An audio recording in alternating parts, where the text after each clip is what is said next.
So, Apple made the thinnest iPhone ever, and yes, it's light, sleek, and pocketable, but at what cost? Tiny batteries, bending scares, heating issues, and whatnot. So, let's dive deeper into how the iPhone Air proves that thin phones are dumb.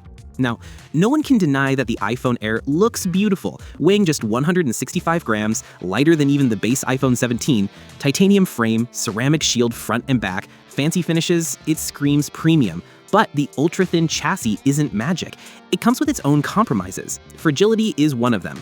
Sure, Apple showcased how strong it is, but it's just basic physics that a phone this thin just cannot be as strong as a thicker phone. And this is the same complaint people had with the Galaxy S25 Edge earlier this year, which is 5.8 millimeters. The thinner you go, the more you're trading durability for style. And this thinness is something people actually pay top dollar for.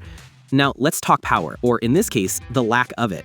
The iPhone Air's battery is 3,149 mAh. That's smaller than almost every other iPhone 17 model. In real-world usage, expect 5 to 6 hours screen-on time if you're moderately active, using social media, videos, scrolling, normal stuff. But if you push it with gaming or camera-heavy tasks, and you're looking at an anxious 4 to 5 hours. The S25 Edge isn't much better too. 3,900 mAh, thinner than its siblings, meaning less thermal headroom and consequently drain. So yes, you get a featherweight phone, but the battery anxiety becomes real. So this thinness has a price tag beyond the purchase price, constant charging breaks. Performance-wise, Apple has left no stones unturned. The iPhone Air uses an A19 Pro with 12 gigs of RAM, which is really solid on paper, but again, the thin design throttles heat quickly.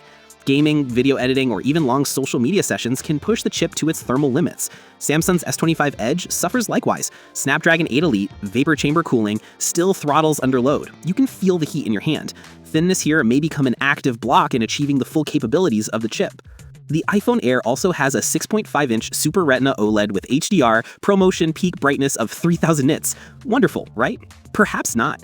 The slim chassis means compromises, tiny speaker grills, and weaker haptics. You're paying for style, but sensory experiences, sound and touch, get cut up too.